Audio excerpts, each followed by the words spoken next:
What's the hardest conversation you've had to have? Or one of them? Hardest conversation.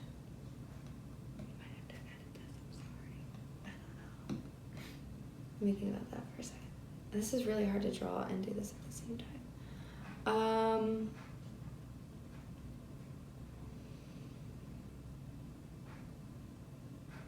I think I know. Okay, I think one of the hardest conversations I ever had to have was probably with my mom. I don't think I talked to my dad really about this, but I had a situation when I was like 16, 17 years old, and a person that I knew that I was close with had sexually abused me. I guess you would call it that word. And I didn't tell anybody for a while. And it was somebody like my parents like knew and like respected, and peers that I had like respected this person. And I didn't tell anyone, and then I finally, a series of events had happened, and then I finally did kind of tell my mom what had happened, and having to kind of, I think if I remember correctly, my mom actually sat down and talked to my dad about it separately without me there, but I felt like very, like shameful, and, embarrassing, and like I guess that like I put myself in this situation type of feeling. Because like, you know, I don't know, like I felt very embarrassed by it. Wasn't because it was a very weird situation. It wasn't like this like stranger that like pulled me up from the side of the street and like took me in a back alley type of thing. Like I got in the car, I knew the person. I didn't think that situation was gonna happen, but and I don't know if sexual abuse is the right word, but I mean, it probably is. If like you feel like it is, it probably is. And I feel like I don't know the proper term for it, right? So like that's why like I don't know, molestation, like basically. Was he older? Yeah, he was older, and it was a situation where like it was definitely interaction that like I did not want. I vocalized that I did not want it to happen, and it like continued to happen, and I just kind of was just like, well, I guess this is happening, you know. And it was this more of like I don't like to pinpoint the word rape, because it might have been like, it's like one of those things where like I don't know, I haven't looked it up in the dictionary, but it was definitely uncomfortable. It's definitely something that I was just like, I know I don't want this to happen. I know like they're much older and I'm younger, and like, you know, I knew his significant other, and it was just kind of I think the hardest conversation though was having to disclose that you know, to my mom, and then like, you know, I'm my dad's princess, right? So like having, I guess, my dad like know that happened, and I guess I had this like feeling that it was gonna be like I'm tainted now in some way. Yeah. Or like I'm not, even though like I was definitely like not innocent in other realms of my life. You know what I mean? Like I wasn't like walking around like sweet as honey, but I don't know. I think that was like a really difficult conversation that I had to have, that, you know, it eventually brought me to that situation, like brought me to, you know, I had been sober, and it brought me to relapsing because of the resentment and shame and guilt feeling and embarrassment, and like not wanting it to happen. Right. You know, I remember after like it happening, like I came home, like the person like walked me to my door, said like hi to my mom and dad, you know, like And then I like went upstairs and like I was like, did this actually happen? And like I remember just like brushing my teeth like they weren't gonna fall out and going to bed. You know what I mean? And being like, that never happened. Like, and like trying to be like, it never happened. Yeah. Type of thing. And just like trying to, so like I remember after having the conversation trying to like tell, and I was like, people about it, and because I was underage, like the police got involved a little bit, and like and that's like definitely like not what I wanted to happen, but you know, it was difficult because I was like I pretended like it was a dream, like I pretended like it never actually happened, and I kind of like got it to that point where I'm like, this never actually happened. You know, so I think that was the most difficult conversation I've ever had to have. Okay. Yeah.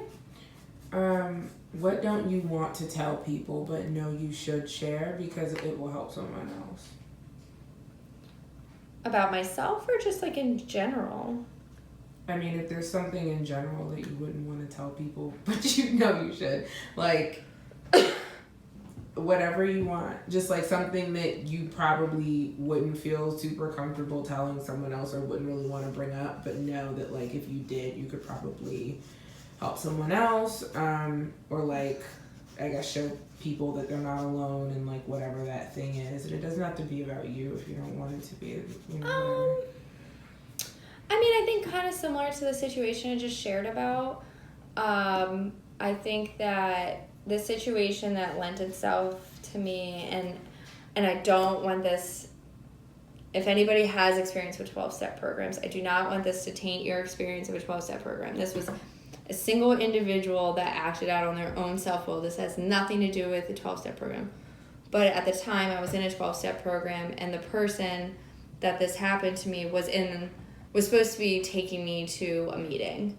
And we were hanging out at Starbucks, picked me up to take me to a meeting, and we never made it to the meeting kind of situation. Oh my God. So it is something that I share in a very general way about it, but I don't try to get into too much detail when I'm like sharing in a 12-step meeting, but at the same time I do tell other women just to be mindful, and men too, right? But just to be aware of your surroundings and remembering it's not Well People's Anonymous, and that everybody is human, right? Whether they're in a 12-step program, they're not in a 12-step program, they're in a religion, they're not in a religion, they're family, they're whatever, like they're all human and they're gonna do things that are really fucked up. And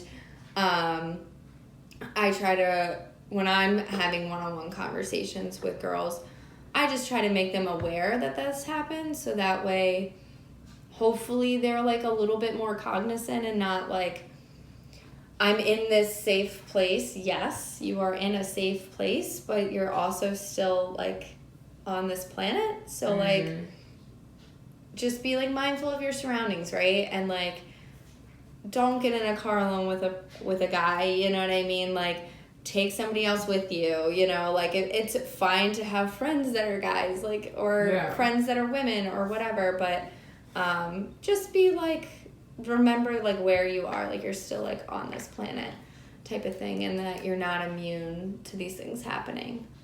So that's, I think, the one thing I could share. Thank you for sharing. Thank you for letting me share. Share an embarrassing moment. I have an embarrassing moment. So one time, speaking of bodily fluids, I was driving a bunch of girls home from a diner one night, and we were driving down the road, and I had to poop so bad. Oh my God, like I could feel it. I was getting like the sweats and the chills, and I'm like driving like this, like with my butt cheeks clenched, and I have like 4 or 5 girls in my car, and of course I get pulled over because I'm speeding. Oh my God. And like the officer's like thinking that we're all like partying and drunk or whatever, and we're just coming home from Double D Diner, and I'm just like, I'm like sweating, like I'm like white as a ghost. You know what I mean? Like I was like, I'm pooping my pants right now. Like that's what's gonna happen. And so the cop's like taking his time, and I just like, I yell at him. I'm like, I really need to go to the bathroom, like for real. And he's like, you can hold it. So, long story short, I like end up making it to a bathroom at like I get my ticket and everything. So then I have to go to court for this situation. And I tell it, I was just like, I had explosive diarrhea, and like I'm telling you, I made it to the bathroom, but like I didn't really, because I like pooped my pants like a little bit. And that is not the first or the second or the last time I pooped my pants. I like had serious poopy pants. But I had to like tell the judge and like a courtroom full of people like why I was speeding and like was trying to get like a PBJ or whatever and like not get fined, because it was not my first or second or third speeding ticket. Right. And so, yeah, the judge did not care. And I was, like, very vivid. I was like, no, you don't understand. Like, I had explosive diarrhea from Double T Diner, and I'm going to poop my pants. Like, and I pooped my pants a little bit. Like, there was diarrhea in my shorts. I had on shorts. Oh, my God. Like, shorts, you know? So, like, it's like... the cop nor the judge cared, and I got points. Oh my God. I love the fact that you just shared that. That's amazing. What did the people in the courtroom do? Like, were they They were dying. Oh my God. And the judge was like stoned. Like, and I was like trying so hard to not crack up laughing. And the judge was just like, I've heard this one before. You know what I mean? Like, just didn't care about my poopy pants at all. And I'm just like, you don't understand. I have problems. Well, I used to have a lot of stomach problems. Now I'm fine, but back in the day when I was eating at Double T Diner all the time, those will give you the shits. Oh my God.